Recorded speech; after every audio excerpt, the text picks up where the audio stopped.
Well, here we are. Wasn't that great, being caught up in the presence of God? That was really super.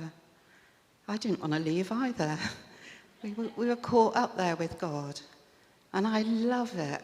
I love it when we get caught up in his presence, when he just comes and blesses us and touches us. And he prepared it before we came, before we got here. He prepared it all ready for us as we came here this morning. He does that all the time, doesn't he? He prepares the way for us. I was thinking earlier about that time, Peter, when we were out in Newport. We were out with a few others and we were sharing the gospel with people. And I was with Peter and we went to the bus station. Do you remember that? And there was a young man who'd come in on a bus and he was just hanging around, really. And we approached him and just said, "Hi, how are you?" And he was like a bit bewildered, really, that someone was speaking to him. And we said, "How are you?" And he said, "Yeah, I'm okay." He said, "I'm just waiting for a friend." So he said, "Oh, well, that's good. It's good to meet up with friends, isn't it?" And he went on to say that he was going to meet the father of a friend of his, and the father was a vicar.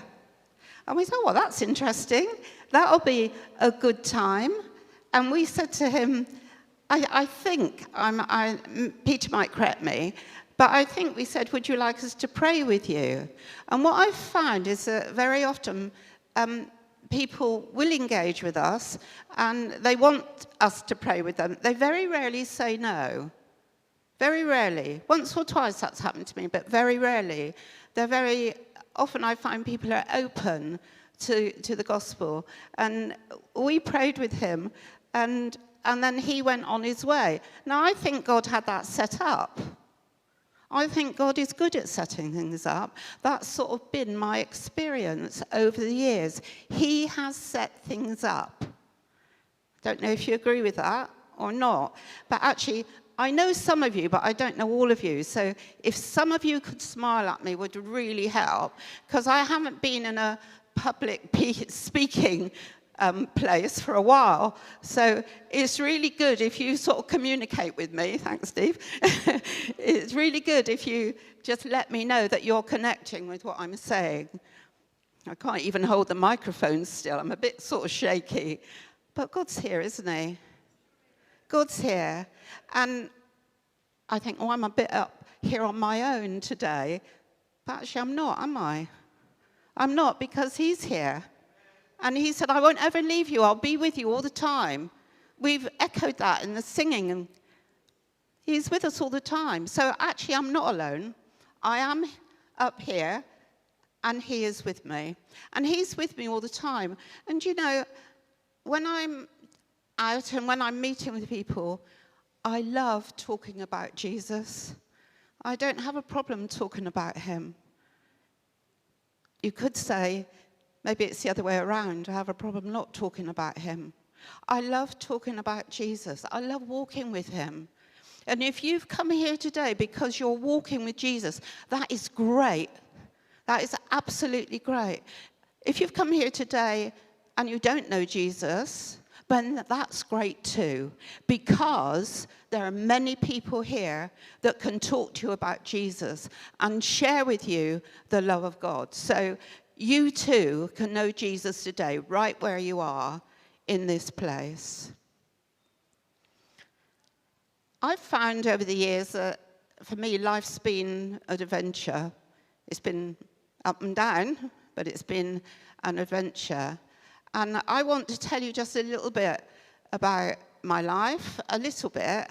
And Karen said to me, "Are you going to speak about Bulgaria?" And I said, "No, probably not." But actually, it's very difficult for me to speak and share a testimony with you without saying something about Bulgaria. So it will come up, but I'm really pleased to be talking about Jesus this morning, because we're very ordinary people, aren't we? All of us, we're very ordinary people, but we have an extraordinary God. He's extraordinary. The places that he takes us, where he wants us to go, it is absolutely extraordinary. But it starts by coming to him. I mean, I'm going to tell you a little story. You might think this is an aside, but it's very, very encouraging, this story. A long time ago, I went to Estonia, which was one of the states in Russia. And I went to Estonia and I was at a conference and I met this guy, and his name was Valeri. And Valeri had a very inquisitive mind, and when he was walking along the street, he saw on the ground a leaflet, and it was called The Bible and Science. And he was intrigued by that, and he picked it up and took it home and read it. And it led him to thinking about the Bible. And he was a lawyer, and he decided to take some time off work, and he took off 3 months, and he read the Bible. That's all he did, was he read the Bible. He wanted to know it inside out, as it were. And when he got to the New Testament, and he was learning lots of things, he realized that God could give you a language, a supernatural sort of language. And he said, God, if you can do that, would you give me English? Would you give me the gift of English? And God did. He gave him the gift of English. I'm sat with this guy, and he's telling me that God gave him the gift of English. He's an extraordinary God, if he can do that. And something else happened not long after that, was he wrote a book. And it was called Jesus the Carpenter. It was written in Estonian. But he wanted it translated into Russian, because some people there speak Russian and some speak Estonian. And he wanted it translated, and he didn't know how to go about that. And he asked around, and somebody told him of a translator. And he arranged to meet her. And when they met up, he said to her, he told her what he was after. He said, I'm really looking for someone to translate this book. And she said, well, what book is it? Tell me about it. And he said, it's called Jesus the Carpenter. And she said, I translated that 3 months ago. And she'd already done it before he asked. And those sort of things, they really choke me up, because I think, God, you're incredible. You're extraordinary. You're absolutely amazing. That was Valeri's God, but he's also my God. And if you know him, he's your God too. It's good to follow him. It's good to step out and follow him. But you have to start with coming to him. If you don't know him, you've got to come to him. And when you come to him, it's important that you know that the way ahead, you possibly know it won't always be easy, but you don't really know that. But when you come and you give your life and you surrender your life to the Lord Jesus Christ, it's for forever. It's not for a short time. It's not, I'll give this a go and see what happens. When we give ourselves to Jesus, it's for forever. And you know what Jesus did?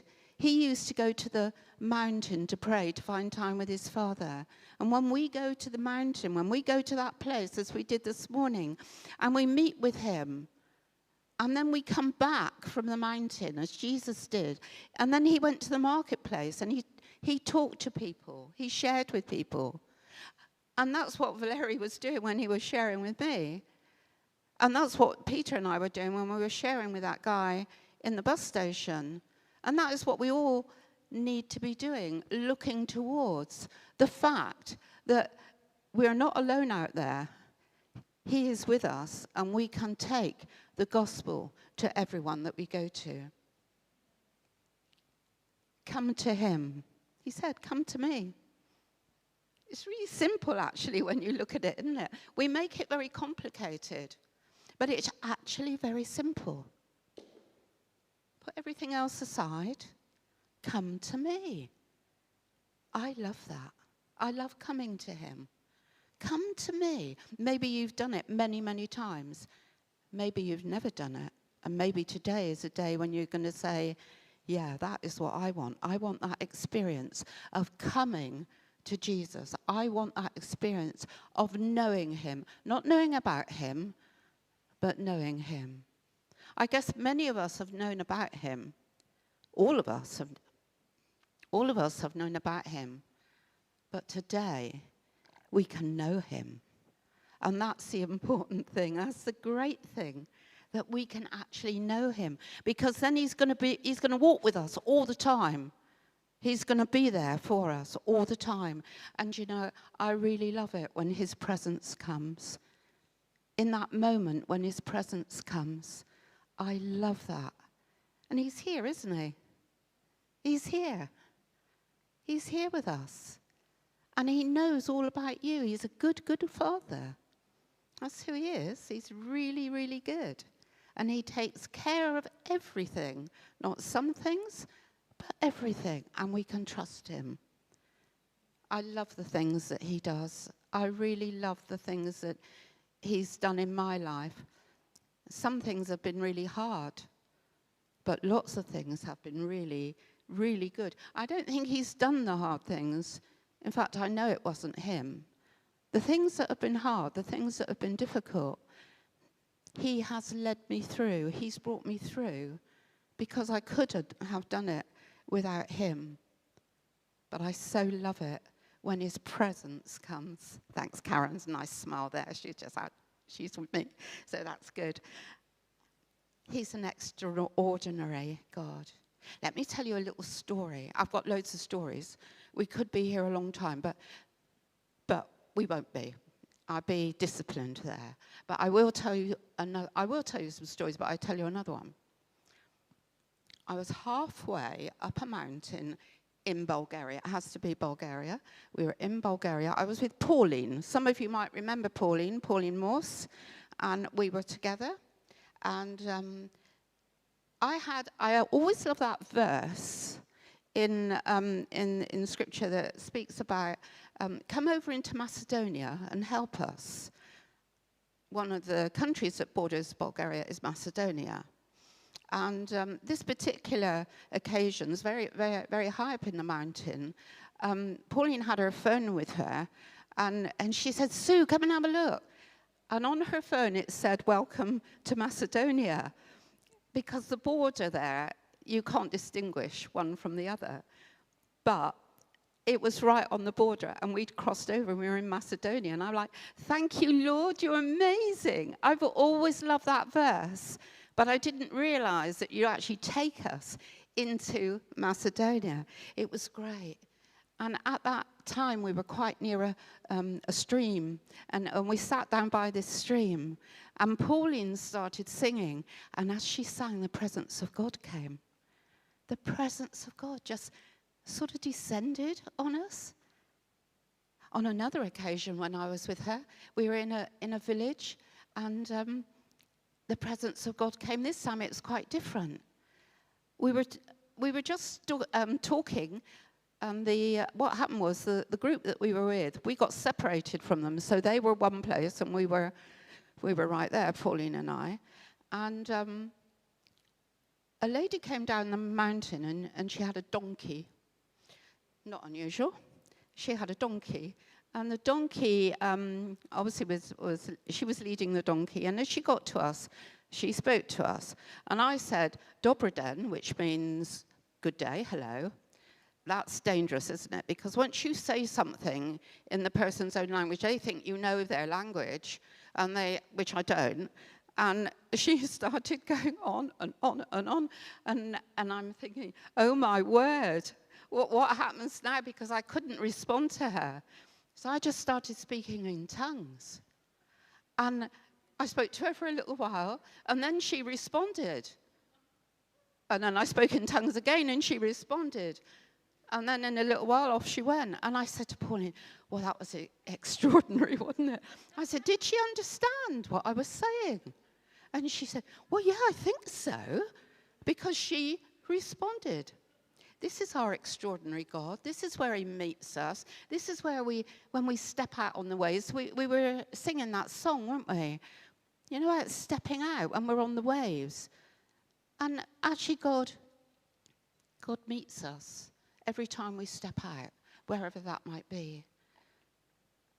I want to just tell you something a little bit closer to home, because it's not always out there. It can be in other places. And I don't know about you, but lockdown's been a funny time, hasn't it? Yeah, you've been fed up, haven't you? You're like, oh, for goodness sake, how long is this going to go on? Well, one of the things that God has shown me to do when I've been out is to talk to people. Not difficult, is it? Talk to somebody. When you go out of here today, there will be people that pass you by that don't know Jesus. Every single one of you, as you go home. You will pass people who don't know Jesus. And it's wonderful that we can share Jesus, because we've come to him, and what he wants us to do is to go out and touch them. I just remembered that verse. When Jesus spoke to the woman at the well, the Samaritan woman, after she realized who Jesus was, she went back to her village and she said, come and see this man who's told me everything. Come and see. And that's what God wants us to do. We know him, we've come to him, and so the natural thing is to say, wow, come and see, come and meet him, come and know him. He's here for you. Come and meet him. That's how wonderful our God is. And one thing I did was, if I was walking along the seafront, very often on my own, there weren't too many people about.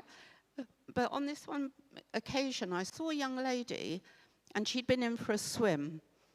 I wasn't going in for a swim, but she was going in, and she had a swim. And then when she came out, as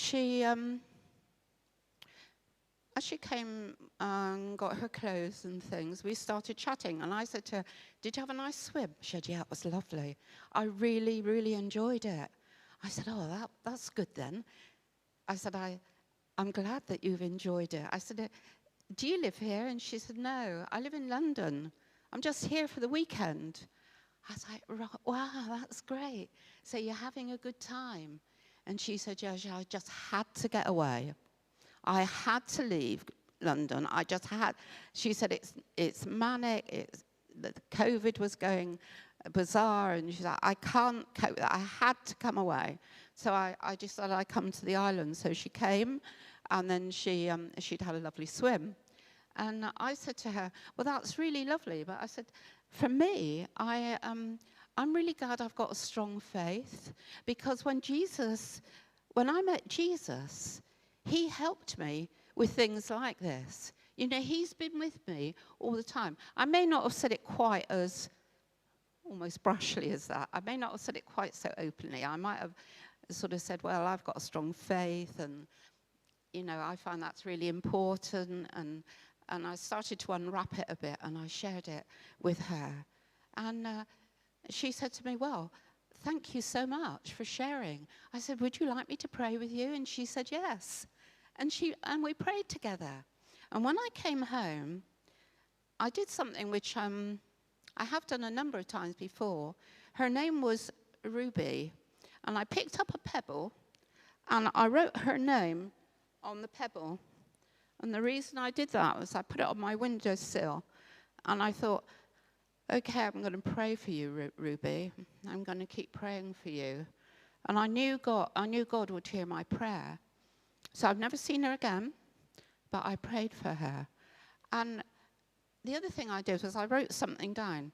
I don't know about you, but if God gives you something, it's really good to write it down. And occasionally I write it down probably on a scrap of paper, back of an envelope, something like that. And today I wrote a little poem. And this is what it said. Today I met Ruby. That was her name. And when I left Ruby, she won't be the same. as Jesus was there in our conversation, with him at your side, there's no limitations. We spoke about swimming, running, and sailing. We spoke about faith and searching and finding. Ruby said she was searching, and I said, you'll find him. I gave Ruby a card with a prayer of salvation. She took it with gratitude and then walked away. Jesus was with her, and with her, he'll stay. Well, we've got to sort of leave an imprint of Jesus. We've got to leave them questioning. We've got to leave with them something that they want to know more. I want to know more about this person. I know more about him. And I gave her a little card. These are amazing, these little cards. And what happened some years ago was that I met somebody who had some of these little cards. And on the back, it's got a prayer of acceptance. And I gave one to Ruby, and I thought, oh, well, she's got that. And maybe she'll take that. I said to her, read the card then, Ruby. Take it with you. She said, yeah, I will. I'll read it. When I'm on the train, I'll read it. Wow. I thought, wow, God, that's incredible. She's gone away with something. We need to leave something of Jesus, that imprint, with people. And I had these little cards because I met I've never met her actually, but I knew somebody who had some of these cards. And I said, where did you get them? And she told me, so I wrote to this lady, and then I got some information about these little cards. And she said, oh, I'll send you some. Well, she did. She sent me loads. I've got some in my bag if anybody wants one in their pocket to give it to somebody. She gave me loads. And those cards have been planted in lots of different places. And I just love God for that we can get out there and put his word out there. And what happened was when I told her I was going to Bulgaria, the next thing I know, in the post, I got a load of these and they're all in Bulgarian. So we took them to Bulgaria. And then I told Viv, and Viv was going to Kenya. And this very dear friend did them in Swahili, was it?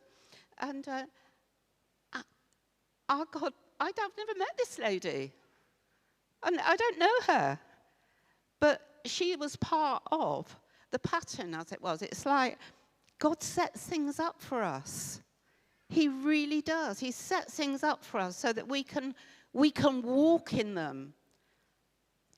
Wouldn't it be interesting to meet some of those people in Kenya who have received those cards? Wouldn't it be interesting to know how God has touched various people through those cards? One day there was, I don't think she's here today, Michelle was here, and she told me that she'd just given her life to Jesus. And I said to her, oh, I've got a little card for you. I had one in my pocket. And I gave it to her, and she said, oh, thank you. She was really pleased. She said, oh, that's lovely. I think on the front it said something like, Jesus knows your name. So she took that card. And, you know, quite a long time afterwards, at least 6 months, I would say, Michelle said to me, hey, you never guess what happened. I said, what was that then? She said, well, my daughter was in Cowes, and she was on the beach, and she picked up a card, and she contacted me, and she said, Mum, I've got your card. Michelle said, what card? She said, I got your card, that little card you've got. Michelle said, no, I've got it. I said, you can't have, I've got it. I picked it up on the beach in Cowes. And you think, but God, only God can do those things as we step out. I can't say I've planted loads of cards along the beach, but occasionally I've left one in one of the shelters. So maybe somebody picked it up. But she picked it up. Wasn't that incredible? And what happens, I find, is that when I'm walking with him and when I'm experiencing him, And I get to a point where I'm like, wow, you are incredible, God. And that is what I want for all of us, that we are at that point where we're saying, God, you are incredible. And what I would say to you, wherever you are on your journey, don't quit. Don't give up. Don't say, I can't do this anymore. I'm not going to do this anymore. Don't quit. Wherever you are on that journey, don't quit. He says, come, follow me. I will make you fishers of men. I'm going to stop there just for a moment because we're going to just listen to a little clip that was on, I don't know if any of you have watched The Chosen or watched any excerpts from that. It is amazing, I think, the way it's been done. And we're just going to see a little clip about the fishermen, about the men on the shore when they met Jesus. It's absolutely incredible. This is our God. Thank you.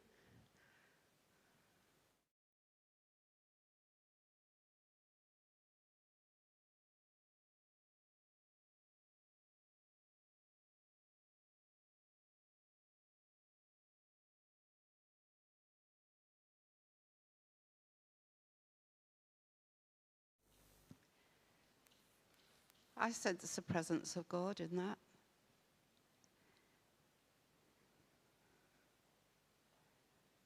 He says, come, follow me. He wants us to stick at it. He wants us to keep going. He doesn't want us to quit. I noticed something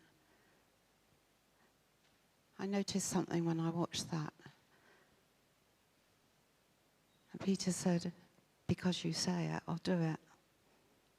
Because you said, put the nets on the other side, I'll do it.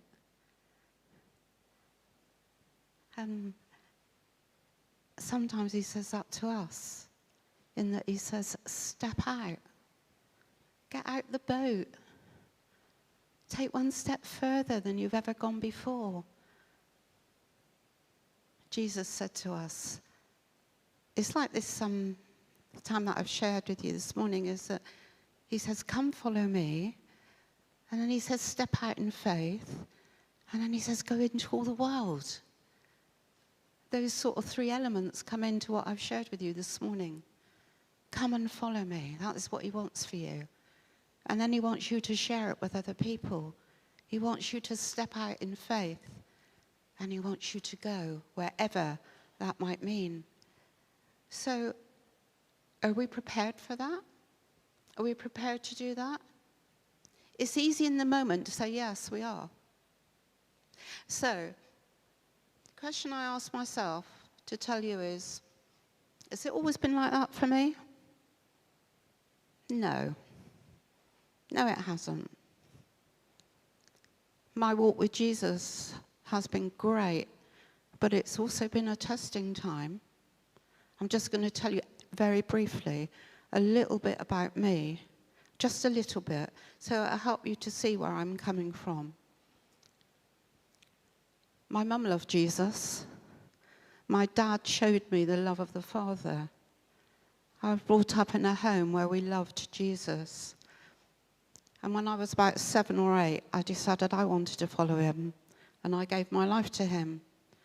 And when I was about 15, I went along to a Billy Graham meeting. And I decided again, yeah, this is what I want. And that's what I did. And I surrendered my life to him. Do you remember that song we used to sing? In fact, it's in one of the songs now. And it says about following Jesus. The cross before me, the world behind me, no turning back, no turning back. Well, we may all have sung it. Some of us may have sung it a long time ago. But what we're saying now is no turning back, no quitting, no giving up. We're in it for the long haul. We're there to follow him. So that part of my testimony is really important, very important to me, because it gave me a foundation.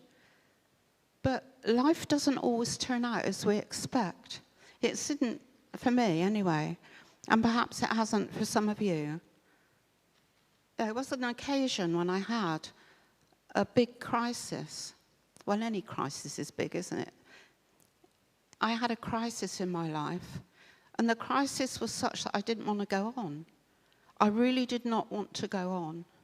Some of you older folk may remember those times when you knew of me and you wondered where I was, because what happened was I walked with, I wore dark glasses, probably for about 2 years. I cried a lot, again, probably for about 2 years. The crisis was such that I didn't want to go on. I didn't want to live. Difficult to believe that now, but I didn't want to live. I remember meeting Mike and Karen one day and just pouring out my heart. We were on the high street. Everywhere I went, I cried. I couldn't stop crying. I cried and cried and cried. Probably Sharon remembers that as well. I just didn't want to go on. And this particular day, I'd been out in the car and I'd been driving, and I went to the beach at Gayner, and I was sitting in my car, and it was a horrible day, a terrible day. It was one of those really stormy, wet, not nice days.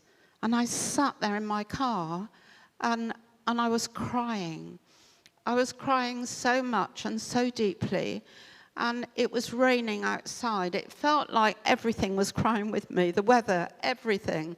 There wasn't a happy thought in my mind. And as I'm looking at the beach, I saw this rock. And the rain was coming and the waves were battering that rock. And as I centered on that rock, I just thought, oh God, that's just like me. That's me. I feel like I'm being got at on every side. I just can't go on.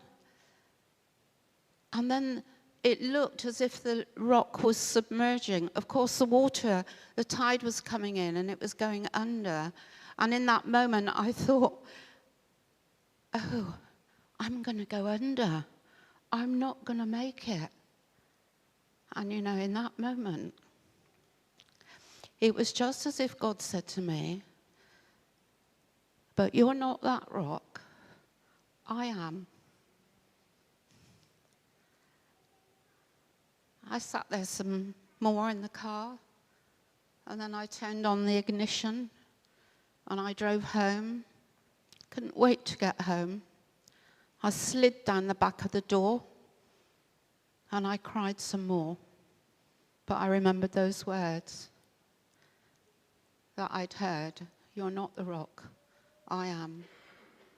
And because of that, I was able to move forward, because I had a foundation. If you've got a foundation in Jesus, when the tough times come, you'll remember. You'll remember that he's the rock. He's the one who holds you, who saves you, who's going to see you through this dark time, even if that dark time is now. He will see you through. He will take you on. But the great thing is, that word we had this morning about moving on and leaving the baggage behind, we're going to leave the baggage behind. It took me a while to leave the baggage behind. It really did. It really took me a long time. But God was there and he helped me, and I moved on slowly. And I started to move out. And God met me where I was. And he still meets me all the time, every time I step out. Especially when someone said to me, Sue, why don't you take a team to Bulgaria on your own? You've been with other people lots of times. Why don't you do it on your own? I thought, I can't do that. There's no way I'm doing that. But I started to think about it, and I thought, maybe I could do it. And I threw the net out on the other side. That's what somebody said to me, throw the net out on the other side. So, well, I'm not sure that I can do this. But then I remembered that God is my rock, and maybe, just maybe, I could do that. And you know, that day that I had that thought, I went home, and I was on the computer that day, and you know how sometimes the computer just throws something up, and you think, well, where did that come from? Well, it doesn't mine anyway. Maybe it does for you. And I thought, oh my word, where did that come from? I'll tell you what it was. It was a yacht in Yarmouth Harbour. There was a picture of her, and it was called Maybe. And I'm like, oh God, are you showing that to me, that maybe this is something I could do though? I could go, I could do that. So I bucked up courage, and I did it. And I booked a flight to go to Bulgaria on my own. And I told my family. And my oldest daughter said, Mum, that is so irresponsible. But anyway, I went. That was 20 years ago, over 20 years ago. And just to finish that little story, what happened was, I was at a meeting with some ladies who were praying about Israel.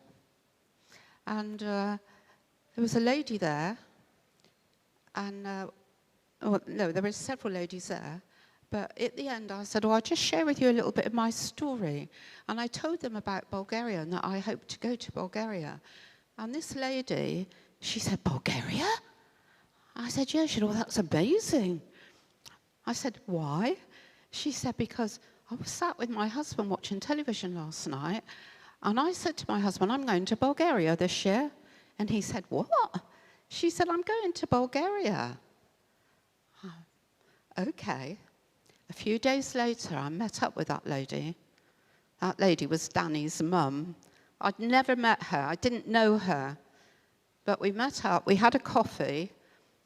And I said, are you serious about coming to Bulgaria? She said, yeah.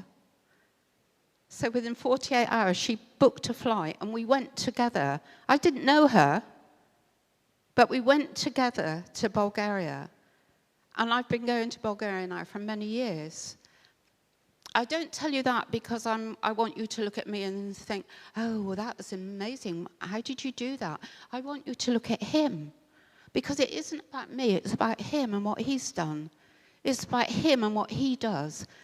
Every day, every week, every moment, he's there for us, whatever our situation.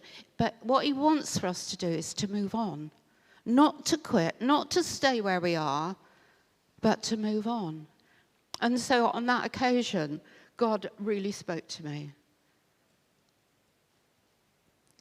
I suppose you're thinking, how much longer? Well, I might get a couple of nods there. But I share these things with you because I'm so thrilled at what he's done in my life. That terrible, terrible time when I thought I couldn't do it, and that I couldn't go on. But he met me, and he took me on. And he meets you, and he will take you on too. He's here for you today. He will take you on today. If you will come to him today, he will meet you where you are, and he will take you on, and he will take you to where is right for you to go. I'll share this one last thing because I expect time is up.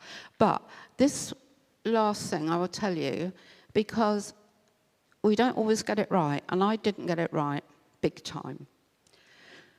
My children left home, and I was on my own, and I thought, oh, now I can do what I want to do. So I made inquiries with a Christian organisation if I could go and work with them, and they said yes. I thought, oh, great, it's what I want to do. I'd love to do that. And so I rented my house out for 6 months and went to work with this organisation. And I thought it's going to be absolutely great. But I'd only been there about 6 weeks, and I thought, I'm not sure about this. I'm not sure that I'm in the right place. And I rang someone, and they said, don't worry, we'll come pick you up if you want to come home. I said, so I want to come home. So I came back. And I don't know if anybody does remember, but it was a long time ago. I think you were in Node Hill, and there was an occasion when I shared that I'd come back, and people said to me, why did you come back? You stepped out, you did it. It wasn't right, because it was what I wanted and not what God wanted. There's a distinction there. We have to be sure it's what he wants. And when we're sure that it's what he wants, then when we fall, he'll pick us up again. And he did. He picked me up. I came home, I had no work. I didn't even have anywhere to live, because my house I'd rented out for 6 months. I'm like, what am I going to do now? And someone said to me, come and stay with us. So I lived in their dining room for 4 months, and then I went back home and I reclaimed my home. And because I went back to the place where I last heard God, and when I heard him, I was sure that he was there with me. And I believe now that he meets us every step of the way. So if you do decide, I'm going to do this, and you're saying it's I'm going to do it, rather than he's going to do it through me, and you make a mistake, be assured he'll pick you up. He's picked me up a few times, and I expect others could agree with that he's picked you up a few times. But he's there for you, and he wants to take you on. And I hope that some of those things that I shared with you today will encourage you to keep going, to keep on, to step out in him. Don't quit, because he is leading you. Nearly there. Loads of bits of paper, because I've always got loads of bits of paper. But I think I've shared with you the things that I wanted to share. Oh, there is one thought I just quickly share, because it applied to me and it might apply to somebody else here.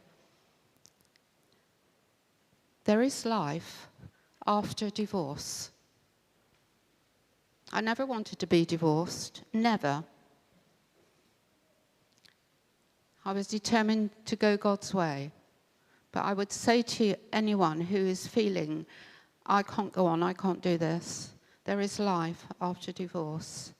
If that is your situation today, he will take you and he will take you on. And this is the very, very last thing. I think I had the last thing and then the very last thing. This will be the very, very last thing. Andy says that, so if he says it, I can say it. So this is the very, very last thing. During lockdown, there was a challenge that came up on Facebook.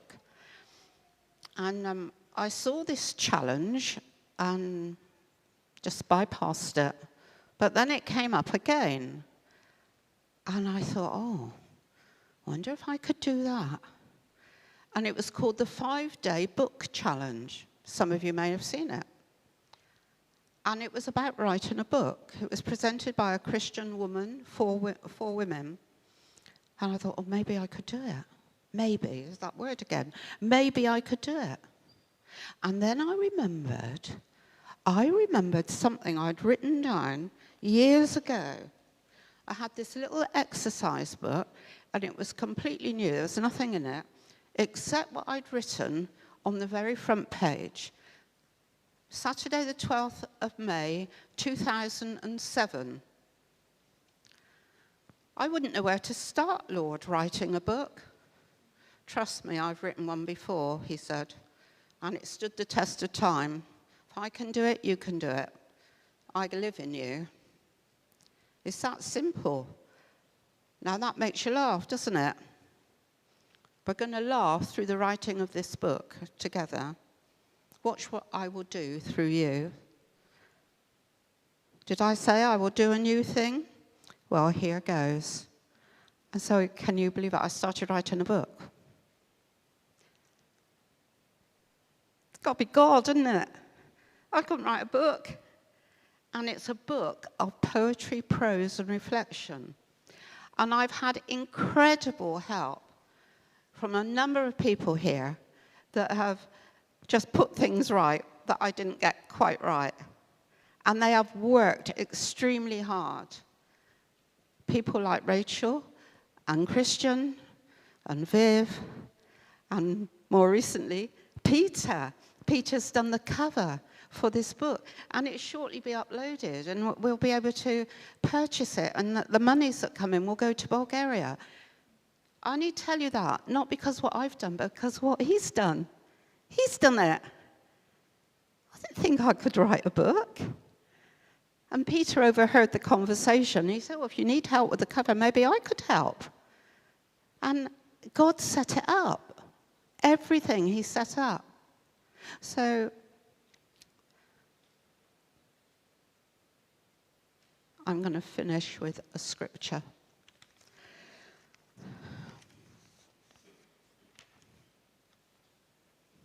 This scripture is found in Hebrews chapter 10, verse 35. So do not throw away your confidence. It will be richly rewarded. You need to persevere, so that when you have done the will of God, you will receive what he has promised. For in a little while, he who is coming will come and will not delay. But my righteous one will live by faith. And if he shrinks back, I will not be pleased with him. Don't like that bit. But we are not those who shrink back. We're not those who shrink back and are destroyed. But we are those who believe and are saved. I hope something of what I've said will stay with you and be ringing in your ears, that you will not quit, that you will be confident, and you will keep praying, and you will keep moving out and touching other people's lives as God has touched you. Thank you for the little nods I see going on. That's really, really encouraging to know that that's what you want to do as well. Because we're in this together, aren't we? So thank you so much for listening. And I hope and believe you've been encouraged. Okay?